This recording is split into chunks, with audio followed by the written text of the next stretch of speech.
한 잔만. 예. 제 목소리가 원래 이렇게 바리톤이 아니고 준비하셨답니다. 예, 원래 테너 목소리인데 처음 듣는 분들은 이게 원래 제 목소리인 줄 아실 것 같아서 원래 제 목소리가 아니라는 말씀드리고 월요일 아침에 갑자기 목소리가 안 나오는 거예요.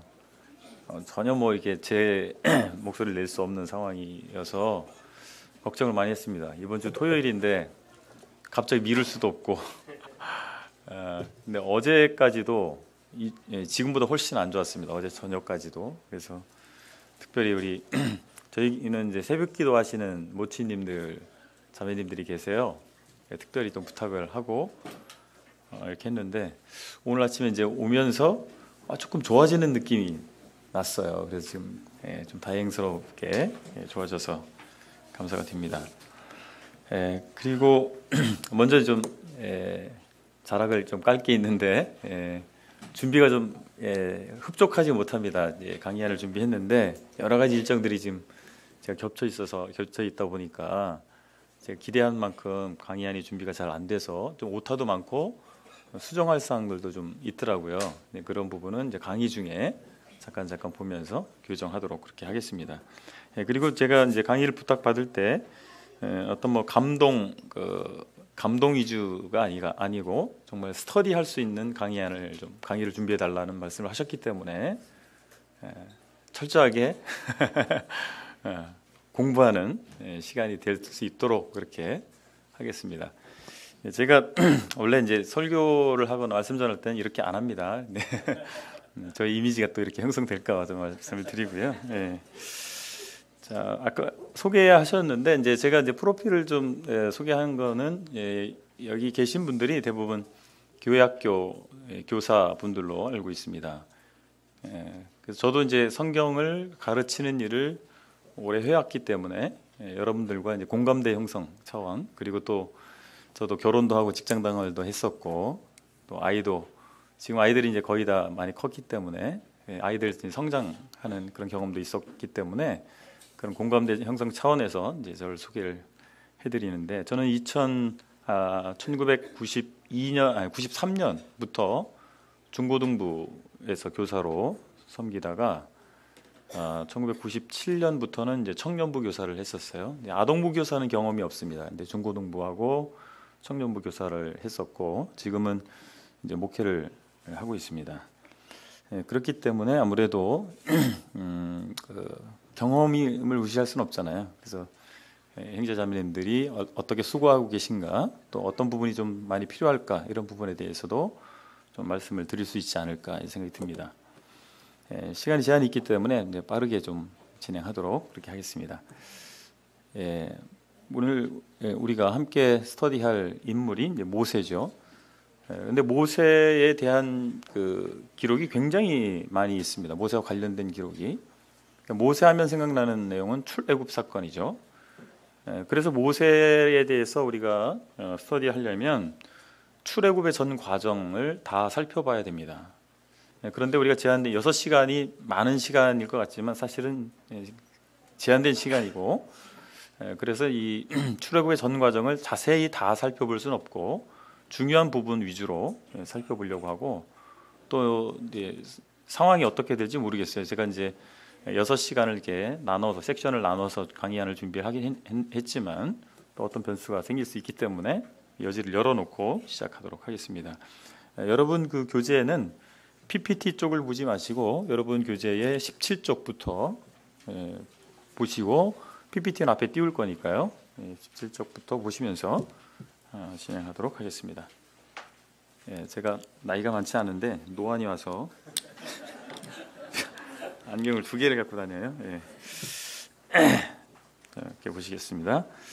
먼저 모세의 출생과 성장에 관한 부분입니다. 모세가 어디서 태어났죠? 네, 애굽이라고도 하고 이제 이집트라고도 하죠. 모세의 고향은 애굽이죠. 그런데 이제 모세가 태어난 당시에 이집트, 곧 애굽의 상황에 대한 이해가 좀 필요합니다. 그것이 모세가 왜 미디안으로 도망가게 됐고 또 40년 후에 돌아오게 됐을까? 이런 것들이 다 연관이 있거든요. 모세는 애굽의 18왕조 때 태어났습니다. 애굽의 역사가 이제 굉장히 길죠. 뭐 이렇게 보면 초기 왕조부터 시작해서 모세가 태어났을 때는 제 18왕조입니다. 우리나라 그렇게 이해하시면 돼요. 그러니까 굉장히 이제 다른 나라 역사이기 때문에 굉장히 생소하고 이해하기가 어렵거든요. 근데 우리나라 역사를 한번 견주어서 생각해 보시면 됩니다. 우리나라는 한반도를 배경으로 하고 있죠. 그래서 한반도에 여러 나라들이 생겼다가 사라졌죠.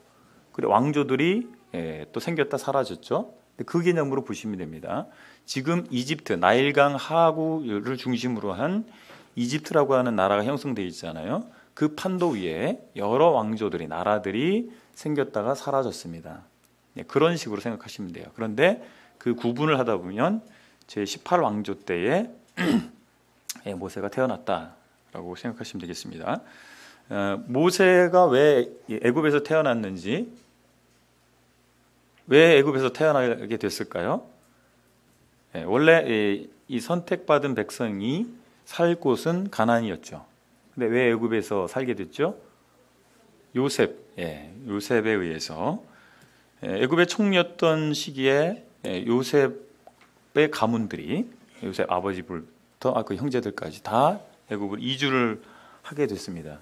그것이 모세가 태어나기 약 400년 전입니다.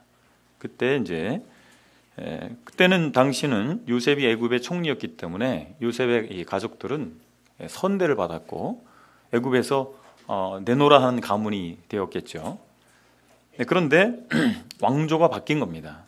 그때 당시 요셉이 애굽으로 갔을 때의 왕조와 지금 모세가 태어났을 때의 왕조는 다른 왕조입니다. 출애굽기 1장 8절에 보면 요셉을 알지 못하는 새 왕이 일어나 애굽을 다스리더니 이렇게 되어 있습니다. 그러니까 이 새 왕이라고 하는 것이 그냥 같은 왕조에 있었던 다른 왕이 아니란 얘기예요. 전혀 다른 왕조라고 이해하시면 좋겠습니다. 열왕기상 6장 1절에 보면은 이스라엘 자손이 애굽 땅에서 나온 지 480년이요 솔로몬이 성전 건축하기를 시작한. 그러니까 솔로몬 성전 건축하기를 시작한 연도는 아주 분명합니다. 역사적으로. 그때가 언제냐면 BC 966년이에요. 그래서 이제 성경의 연대를 추산할 때는 정확한 확인할 수 있는 연대를 근거로 해서 성경에서 몇 년 전이다 뭐 이렇게 언급이 있잖아요. 그래서 역산을 하게 됩니다. 그러면 BC 966년 이때로부터 480년 전이면 BC 1446년입니다. 그때가 출애굽 연대가 되는 것이죠. 근데 이제 진보적인 학자들은 훨씬 후대로 봐요. 훨씬 후대로 봐서 14세기나 13세기 BC 그때로 보거든요. 그때로 봐서 모세와 이스라엘 백성이 출애굽했을 때에 바로가 뭐 람세스 2세다 뭐 이렇게 주장하는 학자들이 이제 진보적인 학자들입니다. 그런데 우리가 이제 성경을 중심으로 성경을 좀 보수적으로 우리는 좀 보수파 아닙니까? 뭐 팔을 나누자면 우리는 좀 보수적이라는 얘기는 보다 성경을 중심으로 해석을 하는 것을 이제 보수적인 입장이라고 보고 성경 외에 다른 자료들을 더 많이 중심으로 한다면 진보적이다. 그렇게 이제 구분을 한다고 볼 수가 있습니다. 근데 뭐 우리는 성경이 하나님의 계시의 말씀이기 때문에 성경을 근거로 봐야 되겠죠. 그래서 이제 성경에 솔로몬이 성전을 건축할 때, 성전의 기초가 놓일 때를 기준으로 480년 전이라고 하면 15세기로 보는 것이 맞죠. 그때 출애굽 연대로 보는 것이 맞습니다. 그래서 이렇게 해서 우리는 BC 1446년이 출애굽 연대로 보게 되는 것이고, 그 표 1에 있는 18왕조 중에서 1446년이면 언제가 되겠어요? 투트모세 3세 되겠죠. 투트모세 3세. 그래서 아니죠. 아메노텝 2세입니다. 죄송합니다. 그렇게 이제 왕조랑 견주어서 볼 때 그렇게 되겠죠. 자, 그런데 애굽의 이제 18왕조는 어떻게 해서 18왕조가 시작이 되냐면 아모시스라고 하는, 여기 18왕조 초대 왕이 나오죠. 아모시스. 아모시스가 당시에 18왕조 전에 15왕조에서 16왕조, 17왕조는 아주 애매한 왕조라고 볼 수 있고, 이때까지를 힉소스인들이 이집트를 지배합니다. 힉소스인들의 왕조가 있었어요. 15왕조부터. 힉소스인들은 어떤 이 종족이냐면 셈족 계열이에요. 그러면 아브라함의 후손인 이스라엘 백성들은 어느 족일까요? 셈족입니다. 그래서 가까운 사람들이에요. 그렇기 때문에 이 힉소스인들과 이스라엘 백성은 서로 관계가 좋았겠죠. 그런데 힉소스인들을 몰아내고 그 아모시스가 새로운 18왕조를 세운 거거든요. 그렇기 때문에 아무래도 유대인들과는 관계가 그렇게 좋지는 않았을 것이고, 그리고 이미 유대인들은 많은 숫자가 이집트에 살게 되면서 이 아모시스로 시작된 18왕조에는 위협적인 존재로 여겨졌을 것으로 생각이 듭니다. 그래서 아모시스가 했든지 아니면 아모시스의 바로 후계자인 아메노텝 1세가 했든지 이 히브리인들에 대한 억압 정책을 이제 펼치게 됩니다. 그래서 이제 노예 신분으로 그들을 강등시키고 공공 건축 사업을 히브리인들에게 시키게 됩니다. 이집트에 보면 대단한 이 건축물들이 많이 있잖아요. 그 건축물들이 어떻게 해서 건설됐겠습니까? 바로 이 노예들에 의해서 건축이 됐겠죠. 바로 그 노예들 중에 히브리인들이 속하게 되는 이런 상황이었다고 보시면 되겠습니다. 그리고 그 후에 투트모세 1세는 뭐 그냥 단지 노예 고용만 시키는 것으로 그치지 아니하고 한 걸음 더 나가서 히브리인의 종족 근절을 시키려고, 종족을 아예 멸족시키려고 하는 정책을 쓰게 되는데, 바로 사내 아이가 태어나면 하수에 던져라. 하수가 이제 나일강을 얘기하는 거겠죠. 강에 던져라. 그래서 히브리 종족 자체를 멸족시키려고 하는 그런 정책을 쓰게 됩니다. 여기 이제 파라오 역사 중에서 이제 모세가 태어난 시기 이렇게 보시면 되고, 여기 뭐 잘 보이시는지 모르겠는데 뒤에서는 잘 안 보이시겠네요. 그 다음에 이제 출애굽하던 시기가 바로 이 다음 단계 왕들하고 관련이 됩니다. 자. 모세 출생 한번 보시죠. 그러면 이 가운데서 이제 모세가 태어나는데, 이 파라오의 왕각 이 가계도와 모세의 관계를 좀 잘 이해하실 필요가 있어요. 이 그림에 보시면은 투트모세 1세가 있죠. 투트모세 1세가 있는데, 제가 여기 띄워놓은 PPT에 띄워놓은 자료는 1527년 모세가 출생으로 되어 있는데 맞지 않습니다. 모세 출생은 1526년이 맞아요. 왜냐하면 출애굽할 때 1446년 BC 1446년에 모세가 80세였잖아요. 그렇죠? 그리고 BC 1406년에 120세 나이로 죽습니다. 모세가. 그럼 역산하면 간단하게 나오죠. 1526년 모세 출생 연도가 나오죠. 잘 따라오고 계신 거죠?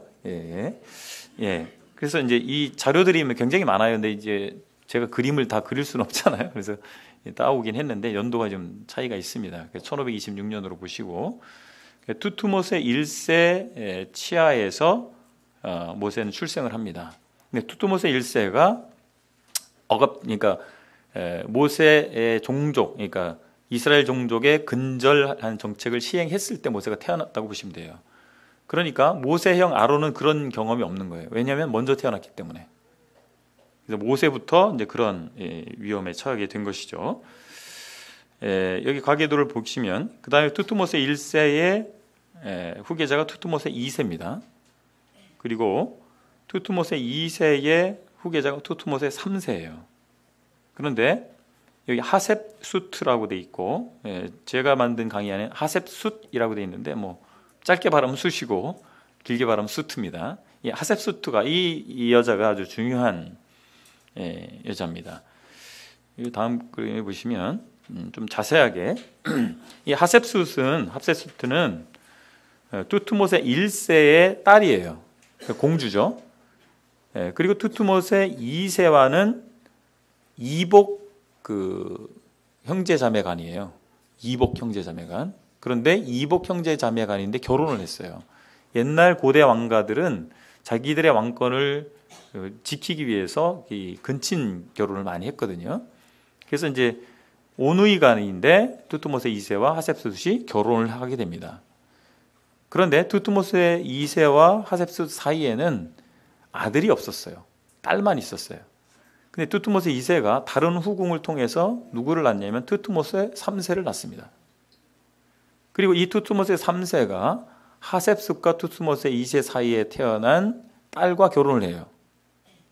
그러니까 투트모스 3세는 하셉숫과는 어떤 관계예요? 계모이면서 장모가 되는 겁니다. 아주 특별한 무슨 이런 집안이 있나 이렇게 생각하지 마시고 고대 이 왕족들은 이런 것들이 있었습니다. 그러니까 하셉숫과 투트모스 3세는 장모이면서 아무튼 복잡한 관계죠. 아주 그런데 투트모스 3세가 즉위하게 됐을 때 어린 나이에 즉위합니다. 투트모스 3세는 모세보다 나이가 어렸어요. 그래서 자연스럽게 하셉수트가 섭정을 하게 된 겁니다. 섭정 아시죠? 대리청정, 섭정. 우리나라도 보면은 왕이 어린 나이에 즉위를 하면 대자 대비, 대비가 대리청정을 하잖아요. 왕이 앞에 앉아 있고 뒤에서 장막을 치고 뒤에 앉아가지고 다 이제 정치를 하는 것이죠. 그래서 하셉수트가 실권을 가지고 있었던 겁니다. 실권자였어요. 근데 모세가 누구예요? 하셉숫의 양자죠. 자, 그러면 투트모스 3세 입장에서 볼 때는 모세가 어떤 인물로 보입니까? 정치적 라이벌이 되는 것입니다. 자, 이런 구도를 이해하면 모세가 나중에 애굽인을 쳐 죽이잖아요. 근데 왕자가 평민 하나 죽였다고 목숨의 위협을 느낄 그 고대 사회를 보면 그 정도는 아니란 말이죠. 그런데 왜 목숨의 위협을 느끼고 도망갈 수밖에 없는지 상황을 이해하시면 됩니다. 투트모스 3세는 어쨌든 모세를 제거하고자 하는 그런 마음이 있었겠죠. 이걸 좀 이해하시면 좋겠습니다. 아무튼 모세는 그렇게 태어난 그런 상황에서 태어났다. 그리고 모세와 파라오들과의 관계는 바로 이런 관계에 있다라고 보시면 되겠습니다. 모세 유년기를 좀 보겠습니다. 출애굽기 2장이 배경입니다. 자, 2장 3절에 보면 더 숨길 수 없게 되며 그를 위하여 갈대 상자를 가져다가 역청과 나무진을 칠하고 아기를 거기 담아 나일 강가 갈대 사이에 두고. 모세가 태어났는데 나라의 법이 유대인 남자아이가 태어나면 강물에 버려라, 죽여라 이 말이죠. 그런데 이제 그때 당시에 이 산파들이 그렇게 협조를 안 한 거죠. 그리고 모세의 엄마도 이 모세를 낳아서 숨겨서 키운 거예요. 근데 이제 아이가 이제 아주 신생아일 때는 그래도 좀 그런데 아이가 이제 점점 크면서 목청이 좋아지는 거죠. 그러면 아이 울음소리가 나고 그렇게 됐을 때 더 이상 숨길 수가 없겠죠. 그래서 이제 특단의 조치를 하게 됐는데 갈대 상자를 이제 방수 처리를 해서 거기에 모세를 아이를 놓고 강물에 뛰어보낸 거예요. 이게 숨기고자 한 건지 아니면 누군가가 건져가길 바란 것인지 정확하게 성경이 표현되지 않지만 하수에 던져라고 했는데 하수에 숨겼다. 성경에 보면 참 하나님께서 사람들이 감동을 주어서 성경을 기록하게 하실 때 역설적인 표현도 많이 나오고요. 굉장히 위트적인 내용들도 많이 나와요. 이 스토리가 굉장히 재밌지 않아요? 옛날 그 사랑방에서 아주머니들이 춘향전을 읽으면 누가 읽어주면 그 들으면서 울고 웃고 하는 것처럼 성경이 이 고대 사회의 고대인들에게 하나님께서 그들에게 주고자 하는 메시지를 잘 이해할 수 있게끔 스토리텔링식으로 기록됐다라고 하는 사실을 보게 되죠. 그러니까 오늘날 현대 21세기인들을 위해서 첫 번째 목적이 그렇게 기록된 것이 아니고 그 고대 사회에 그렇게 학문이 발전하지도 않았고 많은 사람들이 글을 읽는 사람도 없었고 공교육 자체도 없었고 이런 시대에서 이 성경을 누군가 읽어줬을 때 그것을 자연스럽게 습득할 수 있도록 하나님을 발견하고 또 하나님께서 주고자 하는 메시지를 받아들일 수 있도록 기록됐다는 사실을 이런 여러 측면에서 보게 됩니다. 자, 그런데 그렇게 갈대 상자에 모세를 띄울 뿐만 아니라 누가 지켜봤냐면 그 누나인 미리암이 지켜본 거예요. 그런데 누가 이 갈대 상자를 발견하냐면 공주가, 바로 그 하셉수트입니다. 하셉수트가 이 모세가 담겨있는 갈대 상자를 발견해서 추측을 하면 이 아이가 히브리인의 아이일 것이 분명하죠. 근데 아이가 너무나 예뻤던 거예요. 감동이 됐던 것 같습니다. 아들도 없는데 가지나, 그래서 데려다 키워야 되겠다, 이렇게 마음이 들었던 것 같아요. 그런데 우리가 이제 이런 상황들을 잘 보면, 생각해 보면 보이지 않는 손이 있다는 것을 느끼시죠? 왜 하필 그 시각에 공주가 강가에 나왔고 그 모세를 발견하게 됐고, 그 마음 가운데 정말 이 아이가 정말 예쁘고 사랑스럽게 느껴지고 데려다 키울 마음이 먹게 됐을까?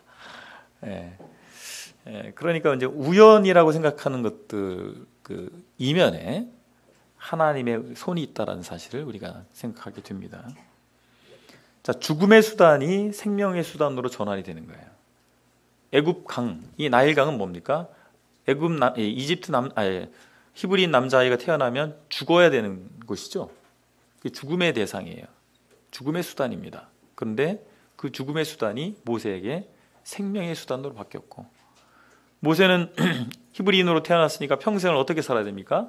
노예로 살아야 됩니다. 그런데 어떻게 됐죠? 왕자가 된 거예요. 이 반전이 있죠.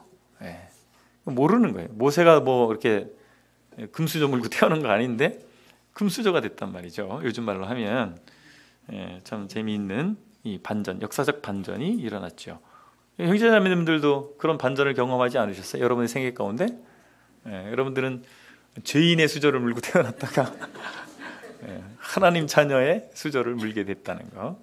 그러면서 우리의 생애에서도 반전이 일어났다, 이렇게 생각이 듭니다. 그 교제도 있지만 투트모세 3세는 후궁의 아들이었고 하셉숫에 의해서 대리청정을 받는 그런 가운데 있었기 때문에 나중에 모세에 대한 좋지 않은 감정, 뭐 감정적으로 나쁠 거 없었을지라도 일단 생존의 문제거든요. 우리 저 북쪽에 있는 김씨 왕가 같은 경우도 그렇죠. 형제가 형제를 죽였잖아요. 자기 이 정권을 지키기 위해서. 근데 그런 일이 얼마든지 일어날 수가 있는 것입니다. 자, 모세 청년기가 이제 출애굽기 2장에 나오는데 사도행전 7장 22절에 보면 이런 언급이 있어요. 모세가 애굽 사람의 모든 지혜를 배워 그의 말과 하는 일들이 능하더라, 이렇게 되어 있습니다. 바로의 딸 공주의 양자로 들어갔기 때문에 왕자들이 받을 수 있는 교육을 받았겠죠. 이집트 문명이 인류 4대 문명 중에 하나잖아요. 문명의 발상지입니다. 이미 이제 고대 사회였지만 그 지역의 문명의 최고의 문명이 그곳에 모아져 있는 곳이었다고 보시면 되겠습니다. 근데 그 중에서도 왕가에서 교육을 받았다라고 하는 것은 최상의 엘리트 교육을 받았다고 보시면 됩니다. 그러니까 이제 뭐 보통 교육을 받은 건 아니겠죠. 요세푸스라고 하는 그 예수님 당시부터 생존했던 사람이에요. 예루살렘 멸망이라든지 이 과정에 생존했던 사람인데, 이 역사가 있는 유대인 역사가인데, 요세푸스에 따르면 모세는 애굽 최고의 학문을 배웠다고 돼 있고, 필로라고 하는 북아프리카 알렉산드리아에 있었던 유대인 학자입니다. 이 필로는 모세가 수학, 기하학, 음악, 상형문자, 애굽과 그리스의 아수르 지혜 등의 세상의 모든 학문과 지혜를 배웠다고 이야기를 합니다. 그러니까 문자를 해독하고 쓰는 문제, 문학적인 부분, 그리고 음악이나 기하학이나 수학이나 아주 당대의 최고의 학문적 이 배경을 모세가 가지게 됐다라고 하는 것을 우리가 이해할 수 있고요. 자, 그런데 모세가 그런 오리지널 애굽 왕자로만 자랐다면 그가 출애굽에 기여할 수 없었겠죠. 그런데 모세의 유모가 누구였죠? 모세의 생모 요게벳이 모세의 유모가 됩니다. 참 놀랍잖아요. 왕자로서 모든 교육과 혜택을 다 누리면서 자기 생모로부터 양육을 받은 거예요. 그러니까 이 생모인 이 요게벳이 어느 시점인지는 모르겠지만 알 수는 없지만 모세가 히브리인이라고 하는 것을 알려줬을 것 같아요. 왜냐하면 그 후에 히브리인들의 애굽인이 히브리인을 괴롭히는 문제에 대해서 모세가 보이는 감정적 반응을 보게 되면 자기 히브리인의 정체성을 가지고 있었다는 걸 알게 됩니다. 그래서 히브리인의 하나님 그리고 히브리인이 어떤 존재인가라고 하는 것에 대해서 모세는 알 수 있었을 것이라 생각됩니다. 그래서 이스라엘인이라고 하는 히브리인이라고 하는 자의식을 가졌을 것으로 생각이 됩니다. 그래서 히브리인의 정체성을 모세는 가지고 애굽의 학문을 배울 수 있었다 이렇게 볼 수가 있습니다. 출애굽기 2장 13절에 나오죠. 내가 어찌하여 동포를 치느냐.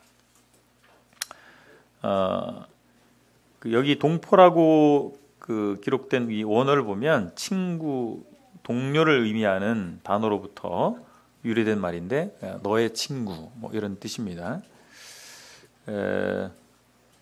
애굽 왕자 신분이었지만 그는 노예였던 히브리인들이 자기의 동포라는 사실을 알고 있었고 그렇게 여겼어요. 그리고 그 민족을 사랑하는 마음이 있었단 말이죠. 여러분 우리 민족을 사랑하십니까? 그러니까 지나친 민족주의는 이제 성경적이지 않습니다. 그런데 지나치지 않은 동포를 사랑하는 것은 성경적이죠. 바울도 그랬잖아요. 내 고륙의 친척을 위해서 간절히 복음을 전하는 마음을 바울이 가지고 있었지 않습니까? 그러니까 민족을 사랑하는 마음이 같은 민족이라고 다 있는 건 아닌 것 같아요. 우리 역사를 보더라도. 근데 사실 모세는 히브리인이라고 하는 정체성이 자기에는 걸림돌이 될 수 있죠. 자기는 왕자로서 모든 걸 누리고 있는데 자기가 히브리인이다. 그것은 노예라는 얘기잖아요. 핏줄이. 그것은 자기에게 좋을 일이 없겠죠. 그러나 모세는 자기가 히브리인이라고 하는 것에 대한 강한 어떤 이 동질감 그런 것들을 가지고 있었던 것 같고 결국엔 모세가 출애굽 및 광야에서 이 유대인들의 히브리인들의 지도자로서 역할을 할 수 있는 가장 큰 자원이다. 저는 그렇게 봅니다. 모세가 가지고 있었던 히브리인들에 대한 사랑 이것이 그가 그렇게 히브리인들의 지도자가 될 수 있었던 가장 큰 차원이라고 생각이 됩니다. 우리가 이제 성경 역사를 다 아시잖아요. 왜 모세가 미디안으로 도망가게 됐을까? 히브리인이었기 때문에 그렇습니다. 히브리인들이 고통받는 것에 대한 관여를 했기 때문에 그렇게 된 거죠. 자, 이제 2장 13절, 14절을 보게 되면 자, 이제 노예가 아니기 때문에 신분은 다르단 말이에요. 실제 히브리인들과 그도 히브리인이었지만 그래서 히브리인들과 모세 사이의 관계에 문제가 있습니다. 문제가 생기는 거예요. 히브리인이라 할지라도 그는 왕자잖아요. 그들은 노예고. 바로 이런 문제에 대해서 모세가 자신들의 일에 관여하는 것에 대해서 좋게 생각하지 않았던 거죠. 너는 그래서 왕궁에서 잘 먹고 잘 살잖아. 그런 게 있지 않으세요? 우리 형제자매님들 간에도 뭐 직업에 따라서 뭐 재산 소유 정도에 따라서 사회적 계층이 다를 수 있잖아요. 근데 거기서 오는 뭔가 이렇게 하나 되기 쉽지 않은 그런 요소들이 있단 말이죠. 그건 현실이에요. 어쩔 수 없죠. 근데 그런 것들이 모세와 히브리인들 사이에는 있을 수 있었겠다는 생각이 듭니다. 그리고 뿐만 아니라 모세가 애굽인을 쳐 죽인 이 사건에 대해서 자기들도 같이 혹시 속된 말로 엮여 들어갈까 봐 뭐 이런 두려움도 있을 수도 있었을 것이고 그래서 아마 이 히브리인들이 그런 반응을 누가 너로 우리의 주제와 법관을 삼았느냐 이렇게 보이지 않았을까 이렇게 생각이 되는 것이죠.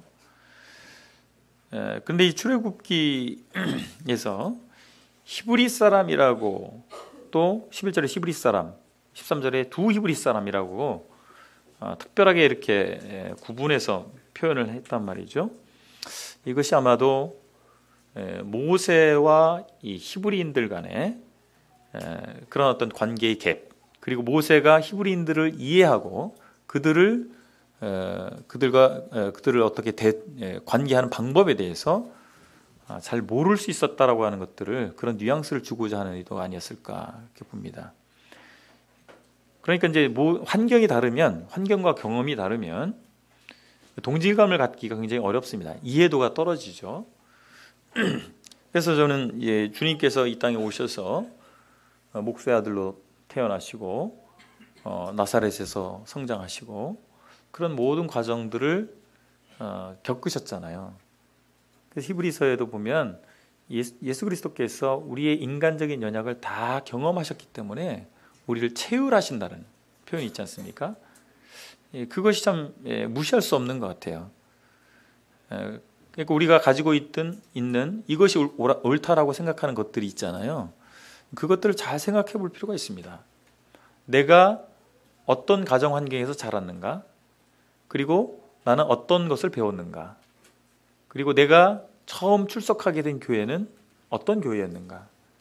그리고 나는 어떤 성경 공부를 했는가? 이것이 엄청난 영향을 주는 겁니다. 그래서 그 기준으로 그렇게 형성된 나의 가치관 또는 세계관을 통해서 이것이 옳다 저것이 그르다라고 판단을 하게 되죠. 그렇게 보면 내가 옳다라고, 지금 현재 옳다라고 생각하는 것이 과연 옳은가? 아닐 수도 있다는 것입니다. 그것이 이제 열린 마음인데, 배우려고 하는 사람은 반드시 이 자세가 필요합니다. 내가 이제까지 경험하고 알아왔던 것, 그것으로 형성된 옳다 그르다라고 생각하는 것이 100% 완벽하게 옳다라고 생각하지 않는 것이죠. 그런 여지를 남겨두는 것입니다. 다를 수 있다라고 하는 여지를 남겨두고 접근할 필요가 있는 것이죠. 어쨌든 모세와 히브리인들 간에, 모세는 히브리인들 돕고자 하는 정말 간절한 마음이 있었고 그들을 사랑하는 마음에서 시작을 했지만, 나섰지만 될 수 없었던 가장 중요한 이유 중에 하나는, 저는 그러한 전혀 다른 신분의 삶을 사는 거예요. 그러니까 히브리인들과의 그 갭을 좁힐 수가 없었고, 어떻게 그들을 통솔하고 그들에게 나아가는 방법을 몰랐던 것입니다. 우리도 이제 제너레이션 갭이라고, 세대 차라고 그러잖아요. 그 6.25를 겪었던 세대와 베이비 부머 세대, 그리고 그 이후에 또 세대. 지금 한국은요, 너무나 짧은 시간에 너무나 많은 변화가 일어났어요. 그러니까 세대차가, 세대 간격이 이게 넓지가 않은데, 길지가 않은데도 불구하고 많은 세대적인 차이를 가질 수밖에 없어요. 그것이 정치적인, 사회적인, 또 신앙 안에서도 그런 갭이 생길 수가 있게 돼 있다는 얘기죠. 그런 배경이 우리가 있습니다. 그런 것을 이해하는 가운데서 우리가 어떤 것을 선택한다든지 또 다른 사람의 의견에 대해서 들을 때 보이는 반응을 생각해 볼 필요가 있다라고 하는 것입니다. 자, 어쨌든 모세가 자기 백성을 위해서 하고자 했던 그런 인간적인 반응은 실패하고 말았어요. 자기는 왕국에서 편하게 살고 있지만, 이 고역을 하고 있는, 이 그림에도 있지만 이 노예들이 이제 고역하고 있는 장면인데, 그 백성들에 대한 안타까움이 절절했던 것 같아요. 모세는 그것만은 분명합니다. 그런데 이제 그것이 이제 자기가 애굽인을 쳐 죽인 것이 발각되게 되니까 모세가 도망을 가죠. 성경에는 아주 간단하게 나와 있지만 우리 그때의 정황을 한번 추론을 해보면, 투모세 3세가 이제 세월이 좀 지났잖아요. 그래서 더 이상 하셉소트의 섭정을 받지 않을 수 있는 상황이 됐던 것으로 보입니다. 그러니까 이제 호시탐탐 기회를만 노리는 것이죠. 모세를 제거할 수 있는 어떤 건수만 생기면 제거하려고 하는. 그런데 마침 모세가 애굽인을 죽인 사건이 이제 밝혀지게 되니까 모세는 도망갔을 것이다 라고 보는 겁니다. 근데 성경에 어디로 도망갔다고 나오죠? 미디안입니다. 그러니까 이 미디안이 어디냐라고 하는 거예요.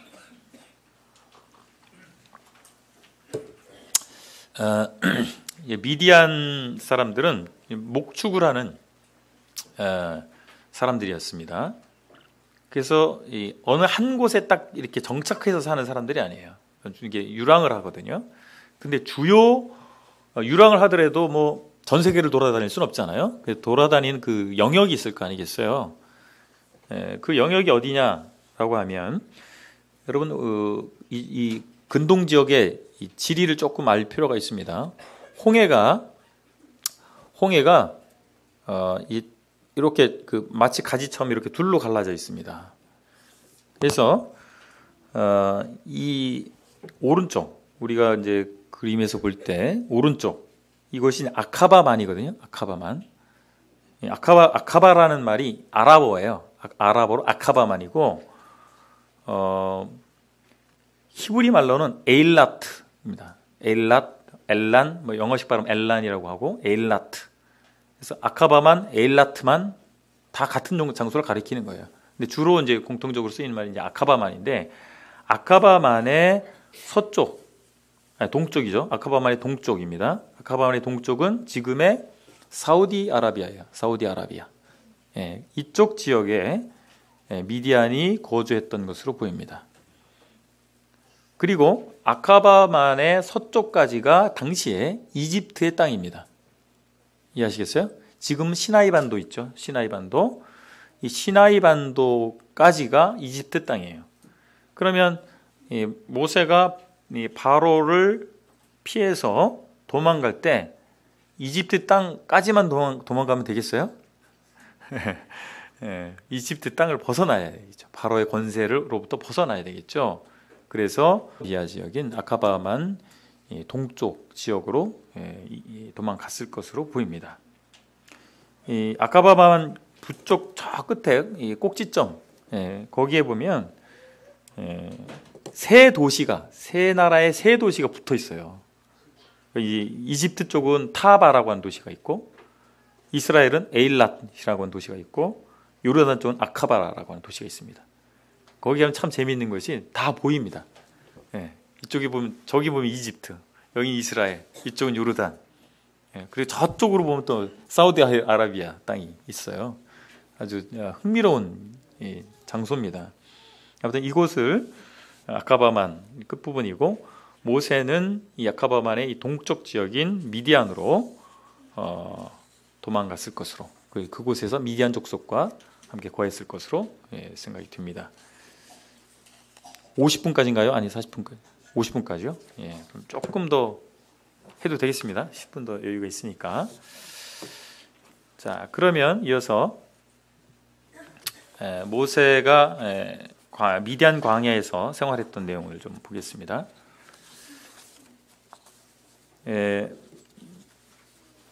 방금 말씀드린 것처럼 모세가 도주했던 미디안의 지리적 위치는 여러 자료를 볼 때 바로 이 아카바만 동쪽 지역으로 생각이 되어집니다. 그런데 나중에 이제 출애굽해서 모압 평지 쪽으로 가게 됐을 때 미디안 족속을 멸절하는 장면이 나오죠. 이스라엘 백성들이. 그 미디안은 사해 북동쪽에 존재했던 미디안입니다. 그래서 미디안이 바로 이 아카바만 동쪽, 지금 사우디아라비아 지역에만 있는 게 아니고 저 이 사해 북동쪽에도 미디안이 있었어요. 근데 그 미디안을 성경에서 얘기한다고 보시면 되겠습니다. 모세가 미디안으로 이제 도주했던 때가 1486년입니다. 이때 당시가 이제 투트모세 3세가 즉위한 지 18년이 됐을 때예요. 그러니까 이 투트모세 3세가 이제 정권을 이제 공고히 하고 있었던 때라고 보면 되고, 하셉스트는 더 이상 이제 권좌에서 실권을 발휘하기 어려운 이런 상황이었다고 보시면 되겠습니다. 그런데 왜 40년간 망명객 생활을 했느냐? 미디안에서 투트모세 3세가 계속 살아 있었기 때문에 투트모세 3세가 죽을 때까지 돌아올 수가 없는 거예요. 성경에도 그 표현이 있죠. 출애굽기 2장 23절에 보면 여러 해 후에 애굽 왕은 죽었고, 이 표현이 나오고, 4장 19절에서 내 목숨을 노리던 자가 다 죽었느니라. 하나님께서 모세에게 말씀하시죠. 바로 이게 투트모세 3세와 그의 권력을 얘기하는 거겠죠. 투트모세 3세가 죽었기 때문에 모세가 이집트로 돌아가서 그 하나님 백성들을 끌고 나올 수 있는 때가 된 거죠. 이런 정치적 상황도 있다라고 보시면 되겠습니다. 투트모세 3세가 1450년에 죽고 그 아들인 아메노텝 2세가 왕위에 오르게 됩니다. 자, 그런데 출애굽기 2장 16절 이하에 보게 되면 모세가 미디안 제사장 이드로의 집에 거주하는 장면이 나오죠. 그런데 이 이드로에 대한 이름이 굉장히 혼란스럽게 성경에 나와요. 뭐 루엘로도 나오죠. 이게 성경이 뭐 잘못 기재된 거냐? 뭐 여러 가지 아무튼 궁금증이 있는데 여러 가지 정황을 볼 때 고대인들이 이름을 뭐 두 개 가지기도 하고 뭐 그렇게 되는 경우가 있어요. 일본 사람들 같은 경우, 일본 전국 시대 같은 경우는요, 뭐 도요토미 히데요시, 도쿠가와 이에야스 뭐 이런 이름 혹시 들어보신 적 있으시죠? 이 사람들이요 어렸을 때 이름하고 이름을 어떤 사람은 3번 바꾸고 4번 바꾸고 그래요. 그런 것처럼 여러 이름을 가질 수도 있겠다. 뭐 주님 나라 가봐야 정확한 이름을 알 수 있을 것 같지만 아무튼 그렇게 성경의 표현들이 그렇게 보여지고 이 이드로가 제사장이었다라고 나오잖아요. 이때 당시에 고대 사회는 제사장들이 그냥 제사만 드리는 역할을 했다기보다는 지도자라고 보시면 돼요. 지도자 역할을 했거든요. 뭐 정치적인 지도자, 신정일치적인 사회가 대부분 많았잖아요. 그래서 그런 역할을 했을 것으로 보여집니다. 그래서 단순한 어떤 제사 드리는 사람이라기보다는 지도자로서 역할을 했다라고 보시면 되겠습니다. 그래서 모세가 이 미디안 땅에 가서 미디안 제사장 이드로와 이제 결혼 관계가 되잖아요. 이드로의 사위가 되잖아요. 그러니까 모세가 그곳에서 얼마나 안전 보장이 됐겠습니까? 그 지역의 지도자의 사위가 됐으니까 철저한 안전 보장이 되는 동시에 어떤 훈련을 받겠어요? 광야 지도자로서의 훈련을 받을 수 있는 배경이 되는 것입니다.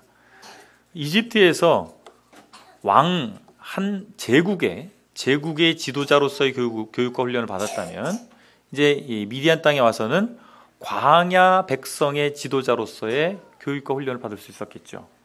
그러니까 참 두 측면으로 준비가 됐다라고 보시면 되겠습니다. 네, 그래서 우리 삶 가운데서 우리가 경험하는 여러 가지 경험들이 있고 배움의 기회들이 있잖아요. 그것들을 무시하셔서는 안 되겠다는 생각이 들어요. 최선을 다해서 우리가 배움의 기회가 오거나 어떤 훈련의 기회가 오게 됐을 때 선용할 필요가 있다는 생각이 듭니다. 우리가 그때 상황에서 이게 꼭 필요해? 뭐 이렇게 생각할 수도 있는데 모르는 거예요. 모세도 이거 다 알고 있었을까? 이런 경험을 할 때 몰랐겠죠. 근데 하나님은 모세에게 계획을 갖고 있었던 겁니다. 모세의 생애 가운데 하나님이 계획이 있었고 그 계획 가운데서 모세에게 그런 여러 과정들이 발생했다라고 하는 것입니다. 자, 십보라와 결혼을 했죠. 결혼해서 아들을 얻는데 게르솜과 엘레셀을 낳습니다. 게르솜과 엘레셀. 이 게르솜이라는 이름이 나그네 그리고 그곳 이 두 말이 연결이 되어 있는 거예요. 그래서 그곳에서 나그네였다. 뭐 이런 뜻이거든요. 근데 그곳을 미디안으로 봐야 되느냐, 이집트로 봐야 되냐, 어떻게 해석하시겠습니까? 근데 저는 여러 가지 볼 때 모세가 이집트가 고향이죠. 태어났으니까 고향이잖아요. 고향이었지만 참다운 고향은 아닌 거예요.